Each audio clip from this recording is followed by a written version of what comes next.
नमस्कार, बहुत बहुत स्वागत है आप सभी का न्यूज 18 राजस्थान आप देख रहे हैं। मैं रविंद्र सिंह आपके साथ और प्रदेश की सबसे बड़ी राजनीतिक विषय और मुद्दे की चर्चा और बहस और आपके पसंदीदा प्रोग्राम प्राइम डिबेट आज से हो रहा है 8 की फाइट। तेवर बदलेंगे, कलेवर बदलेंगे और आपका भरोसा और विश्वास भी बढ़ेगा, ऐसी हमें उम्मीद है। और आज 8 की फाइट का जो मुद्दा है वो बीजेपी के मंथन से जुड़ा है। दरअसल बीजेपी का मंथन पूरा हो गया है, लेकिन क्या मिशन अधूरा जो रहा उसको लेकर कोई समाधान निकल पाया है?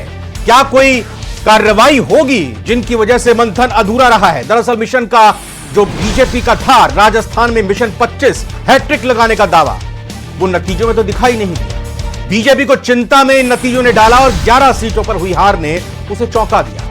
हार के कारणों की समीक्षा के लिए प्रदेश नेतृत्व की बैठक हुई, 2 दिन ये बैठक चली। बैठक में हार के मुख्य कारण जो सामने आए, एक भीतरघात और दूसरा टिकट वितरण को माना गया है मुख्य कारण। हालांकि अलग अलग सीटों पर हार के अलग अलग कारण बताए गए, अलग अलग वजह बताई गई। मुख्य कारण यह सामने आया कि कांग्रेस की तरफ से आरक्षण खत्म करने का भ्रम फैलाया गया। किसान आंदोलन को लेकर भी कांग्रेस ने केंद्र सरकार के खिलाफ दुष्प्रचार किया था। समीक्षा की रिपोर्ट जो सामने आई वो केंद्रीय नेतृत्व को सौंपी जाएगी। सवाल ये उठता है कि इससे पार्टी क्या सबक लेगी? चर्चा इसी पर करेंगे। पहले एक रिपोर्ट देखें।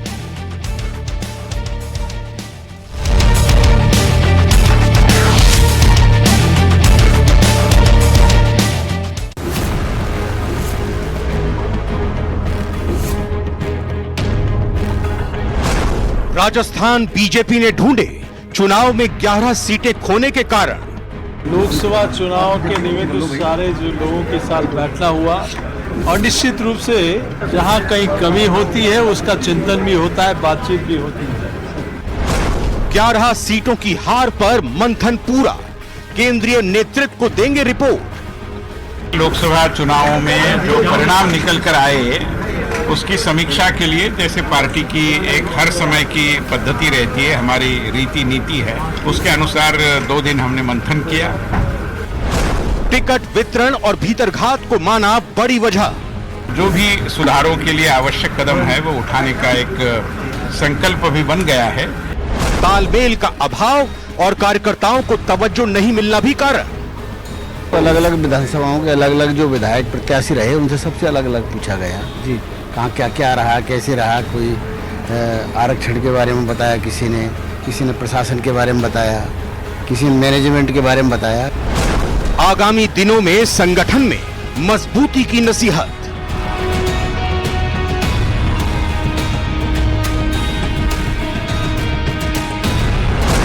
मंथन पूरा, मिशन क्यों रहा अधूरा? तो 2 कारण वैसे तो निकलकर सामने आए हैं, एक तो भीतरघात और दूसरा टिकट वितरण में कमी। लेकिन क्या इस 2 दिन के मंथन में यह भी चर्चा की गई बीजेपी के पदाधिकारियों की तरफ से, सर्वे सर्वाओं राजस्थान की बीजेपी पार्टी की तरफ से, कि मौजूदा पार्टी में पूर्व मुख्यमंत्री अपने एक लोकसभा क्षेत्र से बाहर प्रचार के लिए नहीं निकली? उसका क्या कारण रहा?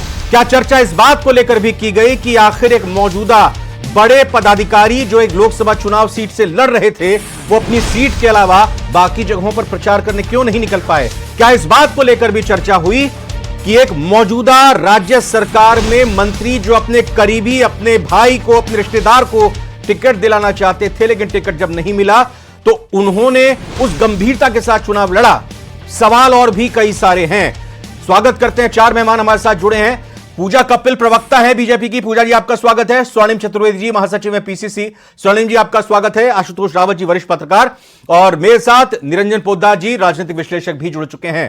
पहला सवाल सीधा पूजा कपिल आपसे, क्या वाकई पार्टी ने जवाबदेही और जिम्मेदारी तय की उन नेताओं की जिनके कारण में यह पार्टी की दुर्गति हुई?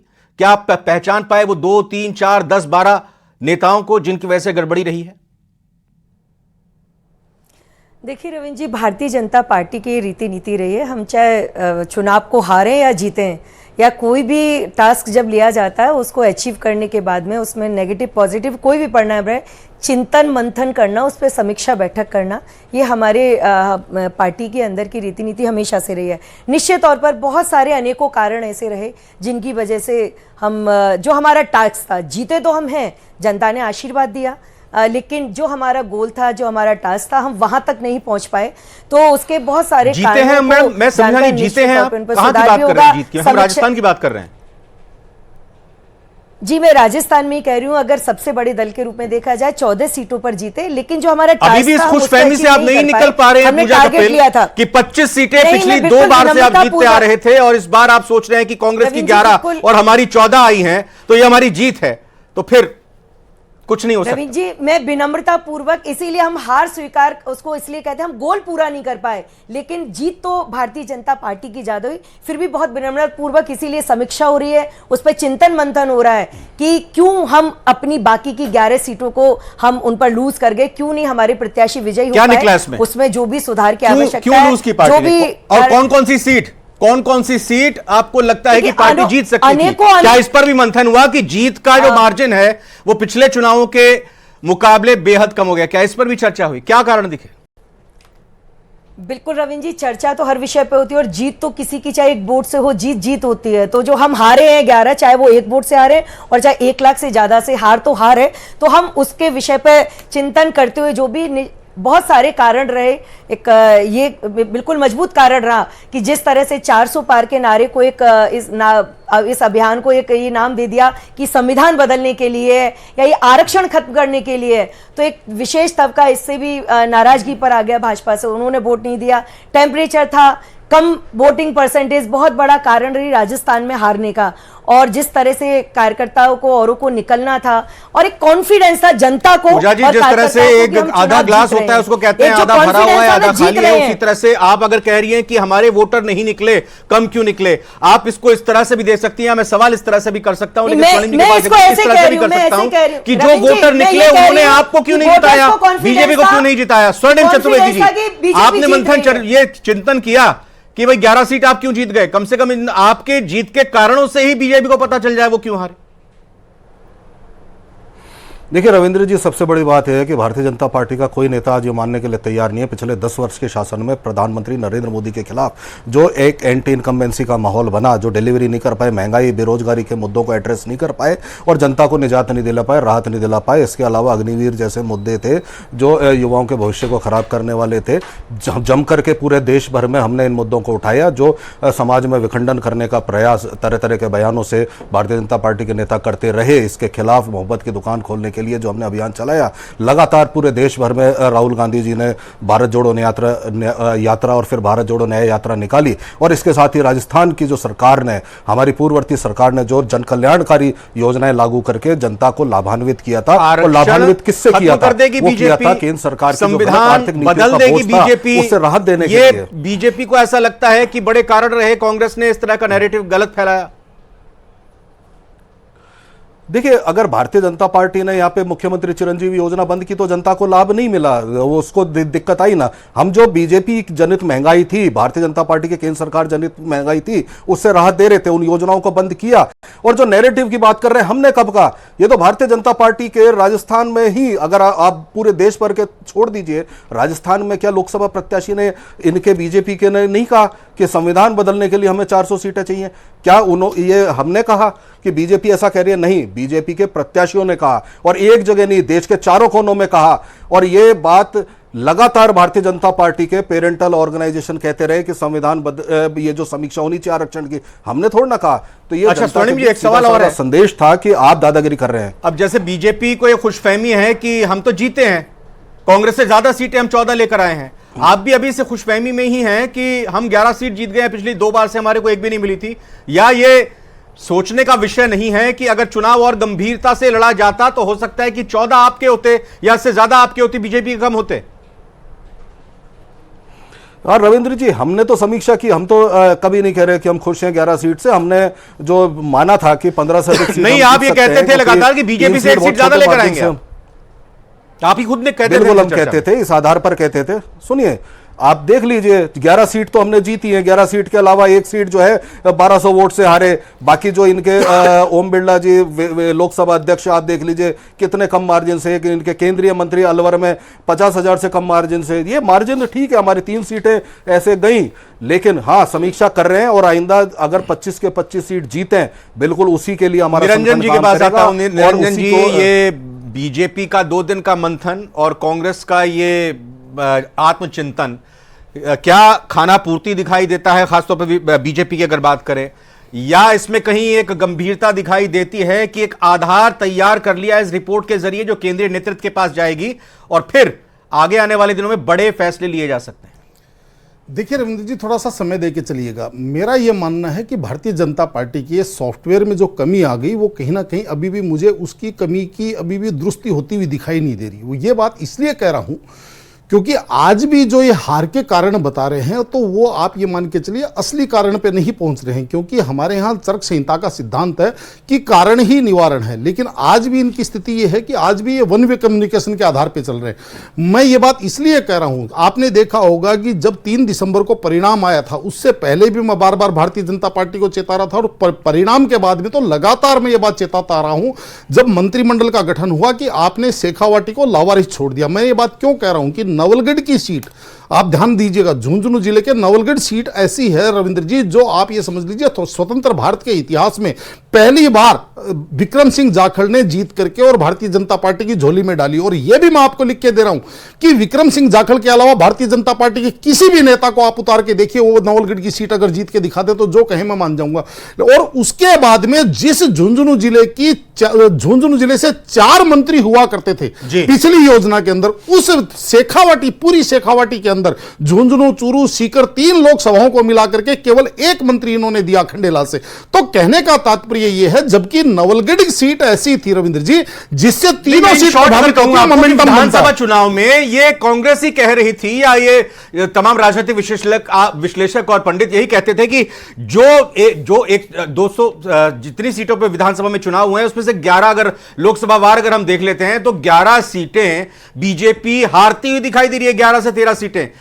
और ये 4-5 महीने का वक्त था, उसको नहीं समझ पाए क्या? निश्चित रूप से मैं बता रहा हूं। देखिए मैं अभी बात कर रहा था झुंझुनू की। झुंझुनू के अंदर जब लोकसभा की सीटें हुई, विधानसभा के चुनाव हुए तो विधानसभा के अंदर 5 सीटें ये झुंझुनू के अंदर हारे। तो उसके बावजूद भी इन्होंने उस चीज की तरफ ध्यान नहीं दिया। और हमारे यहाँ कहा जाता है, हमारे पिताजी कहा करते थे कि आप अगर ऊंचाई पाते हैं तो आपका सर अगर आसमान में हो तो पैर जमीन पे हो। आप ईआरसीपी तो ले आए थे सर विधानसभा सरकार बनते ही। देखिए ऐसा है रविंद्र जी, आप ये सोचते हो कि केवल कोई सब्जबाग दिखा करके आप जनता को अपने पाले में ले आएंगे, तो मेरा यह मानना है कि जनता आज की तारीख में इतनी जागरूक है कि और वो day to day basis ERCP की घोषणा हुई, समझौता हुआ तो वक्त लगता है ना। नहीं, ईआरसीपी की घोषणा हुई वक्त तो लगता है, लेकिन जनता, मैंने आपको अभी क्या कहा कि आज की तारीख में मैंने क्या कई कारण है, उसके अंदर एक सबसे बड़ा कारण और क्या है कि जिस तरीके से भारतीय जनता पार्टी के कार्यकर्ता को भारतीय जनता पार्टी के नेताओं ने उन्होंने अपनी प्रजा समझ लिया, अपने नौकर समझ लिए, उनसे काम तो करवाया, उनकी आप ये समझ लीजिए रगड़ाई तो करी, लेकिन उनकी सुनवाई नहीं करी। और मैं वन वे कम्युनिकेशन क्यों कह रहा हूं? वन वे कम्युनिकेशन का मतलब यह है कि जो हम कह रहे हैं वो आप सुनो, आप हमें बताना मत समस्या क्या वो मत बताना। हम कह रहे हैं ऑल इज वेल तो आप ये मान लो ऑल इज वेल, हम कह रहे हैं बेरोजगारी नहीं है तो आप ये मान लो बेरोजगारी नहीं है। आशुतोष जी का मैं रुक करता हूं। आशुतोष जी, मैं इसी बात को अगर आगे रखूं कि आपने थोक के भाव अपना कुनबा बढ़ा लिया दूसरे राजनीतिक दलों के नेताओं को, कार्यकर्ताओं को शामिल करके, जिसमें कांग्रेस की एक अच्छी खासी संख्या थी। कांग्रेस के 2 नेताओं को आपने टिकट भी दिया, दोनों हार गए, महेंद्रजीत मालवीय हार गए, ज्योति मिर्धा हार गए। आपको यह अंदाजा नहीं लग पाया बीजेपी को कि हमारे जो बाकी पार्टियों से कार्यकर्ताओं को लेकर आ रहे हैं वो कितना पार्टी के लिए काम करेंगे, वो काम करेंगे या नहीं करेंगे? उल्टा हमारी जो पार्टी के कार्यकर्ता है वो कहीं नाराज ना हो जाए, उनका ख्याल नहीं रखा गया। यह भी एक बड़ा फैक्टर रहा क्या? बिल्कुल रविंद्र जी, देखिए भारतीय जनता पार्टी की हार के पीछे, चाहे वो राजस्थान की हार के पीछे नहीं, उत्तर प्रदेश में भारतीय जनता पार्टी को एक जो बड़ी हार मिली है उसके पीछे भी एक बड़ा कारण है कि कार्यकर्ताओं की लगातार उपेक्षा। इतनी उपेक्षा भारतीय जनता पार्टी में पहले कभी कार्यकर्ता की नहीं हुई। कार्यकर्ताओं के बल पर चलने वाली पार्टी के तौर पर हम भारतीय जनता पार्टी का विश्लेषण करते रहे हैं, लेकिन भारतीय जनता पार्टी ने जिस तरह का व्यवहार अपने कार्यकर्ताओं के साथ में, हमने विधानसभा चुनाव के समय में भी चर्चा को किया था कि एक बहुत अच्छा माहौल भारतीय जनता पार्टी के लिए था। उनको सरकार तो बन गई, लेकिन महज 115 सीटें मिली, 11 लोकसभा सीटों पर उनको विधानसभा चुनाव के दौरान हार का सामना करना पड़ा और यही परिणाम लोकसभा के परिणामों में भी तब्दील जो के त्यों हो गई।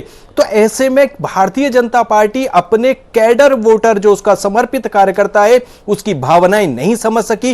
कार्यकर्ताओं के टिकट वितरण को लेकर के एक जबरदस्त असंतोष था। यह आरोप जो 14 घंटे की 2 दिन की मैराथन बैठक में भारतीय जनता पार्टी ने जो तमाम 11 कारण गिनाए हैं, मुझे लगता है कि शायद मैं निरंजन जी की इस बात से सहमत हूं कि यह एक बार फिर से कागजी खाना पूर्ति है। अगर पार्टी ने अभी भी समय रहते अपने उन कारणों को पहचानने तो आपको कहने का मतलब यह है कि आने वाले दिनों में मतलब इस हार का ठीक रहा या इस कमी का ठीक रहा, इस अपने जो हमने एक टारगेट रखा था उसके अधूरा रहने का ठीक रहा, किसी पर फोड़ा नहीं जाएगा। मतलब इसको लेकर किसी की जिम्मेदारी जवाबदेही तय नहीं होगी, जैसा चल रहा है वैसे ही चलता रहेगा।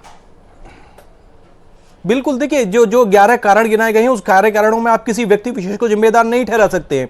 और मुझे नहीं लगता कि इस इतनी बड़ी हार के बावजूद, मैं इसको बार बार कहता हूं कि यह भारतीय जनता पार्टी के लिए एक बहुत बड़ी राजस्थान में हार है, जहां पर वो 2 बार कांग्रेस को 0 पर समेटते चले आए थे। इस बार उन्होंने 11 सीटें भारतीय जनता पार्टी से छीनी है, तो लेकिन उसके बावजूद भी भारतीय जनता पार्टी कोई क्या वाकई ये सामूहिक हार है या कुछ नेताओं की भी इसमें कमी रही है? भाई अगर भीतरघात हुई तो किन नेताओं ने भीतरघात की? आप उन पर कार्रवाई करने से क्यों घबरा रहे हैं? अगर टिकट वितरण में गड़बड़ी रही तो कौन टिकट लेकर आया था कि मैं इनको जिताऊंगा, उन पर कोई कार्रवाई क्यों नहीं हुई? कोई भी बड़ा नेता हो, कोई भी पूर्व में रह चुका हो कुछ।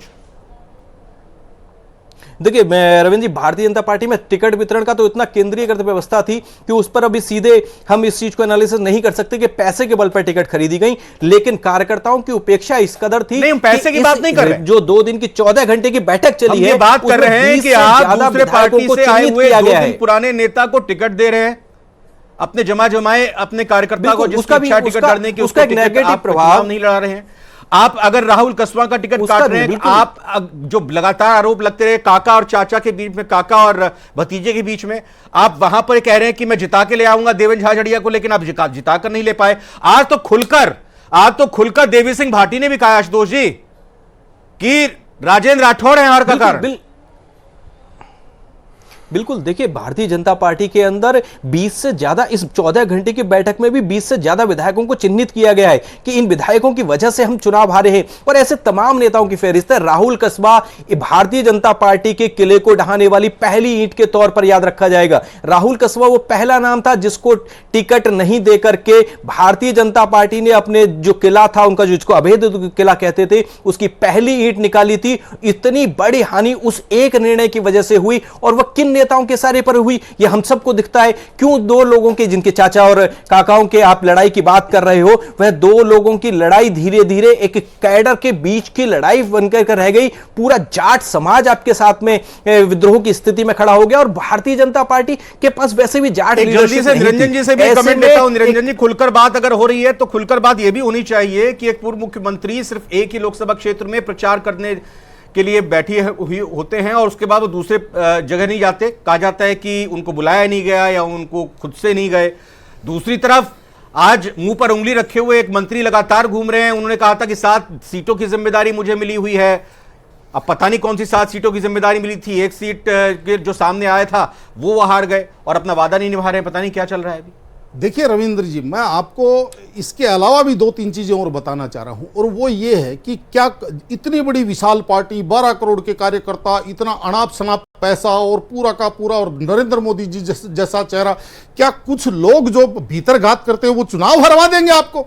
अगर वो लोग चुनाव हरवाने की अगर हिम्मत रखते हैं तो फिर मेरे हिसाब से आपकी इतना बड़ा ये जो साम्राज्य है ये इसका कोई मूल्य नहीं है। और दूसरी बात, ये कहते हैं कि कांग्रेस ने जो है आरक्षण का वो झूठा प्रोपेगेंडा फैला दिया संविधान बदलने का।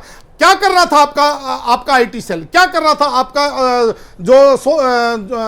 शेड्यूल जो SC ST मोर्चा क्या कर रहा था, ओबीसी मोर्चा क्या कर रहा था? अगर वो इस चीज को नहीं समझा पाए अपने समाज को, तो फिर क्या कर रहे हैं आप उनके ऊपर? पूजा कपिल जी एक जवाब दीजिए इस पर। पता तो चलता ही हवा का रुख किस तरफ है, तो ये चुनाव में एक बयार चलते, एक फ्लोटिंग वोटर, बिल्कुल चुनाव में एक बयार चलते एक फ्लोटिंग वोटर होता है, वो उसके दिमाग में एक ये चीज अगर घर कर जाती है ना, तो फिर बहुत सारे क्लेरिफिकेशन देते रहे। उस समय एक ये चीज दिमाग में आ गई, या मैं विषय पर आऊंगी, संविधान बदलने की बात पे नहीं, आरक्षण खत्म करेंगे, इस चीज को बहुत अच्छे से नीचे तक पहुंचा दिया गया। और इस समुदाय के SC ST के समुदाय में पूरी तरह से मैसेज हो गया था। कोशिश की थी निरंजन जी, कई बार मैंने कहा ना कि एक चुनाव एक उस पे बयार पे चलता है, वो इस तरह से चल गया। और फ्लोटिंग वोटर बहुत आसानी से चेंज हो जाता है कि नहीं, अगर ये मेरा अधिकार छिन जाएगा तो एक जो एक प्रोपेगेंडा मैनेज किया गया था उसमें सफल हो गए, हम उसको नहीं भेज पाए। मैंने माना कि हम भेज नहीं पाए, हम उस प्रोपेगेंडा को कांग्रेस का नैरेटिव है। रविंद्र जी 10 सेकंड और जल्दी से, मेरे 1 मिनट। बहुत सारे कारण है निरंजन जी, बहुत सारे कारण रहे हार के, बहुत सारे कारणों में एक बड़ा कारण समझते हैं तो एक कहावत है, पूजा जी आप सुनिएगा, कि घर का मारनी चोरा धारनी, यानी कि अपने लोगों के ऊपर विश्वास ना करके बाहरी लोगों के ऊपर आपने विश्वास किया। इतनी बड़ी आपके पास वर्कफोर्स ऑलरेडी थी और इतनी बड़ी वर्कफोर्स आपको बाहर से सपोर्ट कर रही थी, लेकिन आपने उनके ऊपर भरोसा नहीं किया, उल्टा आप उन लोगों को लेके आए जो आज तक आपको गालियां देते रहे। एक स्वर्णिम जी, एक सवाल मैं आपसे भी करूंगा, क्या नहीं लगता पार्टी को कि अगर पार्टी के बड़े नेता चुनाव लड़ते तो फिर बीजेपी को थोड़ा और बड़ा मंथन करना पड़ता? देखिए रविंद्र जी, हमने पूरा मंथन करके ही टिकट दिए थे और हमारे तमाम बड़े नेता जो थे उनकी मेहनत का ही परिणाम है। उन्होंने जो रणनीति बनाई, जगह जगह प्रचार किया, लगातार आप देखेंगे समस्त नेताओं ने पूरे लगातार लोकसभा चुनावों में हर लोकसभा क्षेत्र में जाकर के अपने अपने क्षेत्र में प्रचार किया, उसका परिणाम है। हाँ, मंथन के बाद क्या भारतीय जनता पार्टी का कोई नेता ये कह सकता है प्रधानमंत्री जी आपने महंगाई कम नहीं की, आपने बेरोजगारी कम नहीं की इसलिए हारे? कह सकते हैं कि किसानों के साथ आपने वादा पूरा नहीं किया, उनके 3 काले कानून थोपे थे? बिल्कुल, ये बात सही है कि बीजेपी ने मंथन का यह फैसला किया, और इस मंथन के फैसले के बाद फायदा बीजेपी को तभी होगा जब इससे निकलने वाले निष्कर्षों पर अमल किया जाएगा और कोई कार्रवाई ठोस की जाएगी और कार्यकर्ताओं के मन में एक कॉन्फिडेंस बढ़ाया जाएगा। और कांग्रेस पर भी यही लागू हर लिहाज से होता है। और आगे उपचुनाव चूंकि 5 सीटों पर होने हैं, इस लिहाज से दोनों ही पार्टियों को अपने लाव लश्कर को मजबूत करना होगा, अपने हथियारों को धार देनी होगी। फिलहाल 8 की फाइट में आज इतना ही। नमस्कार।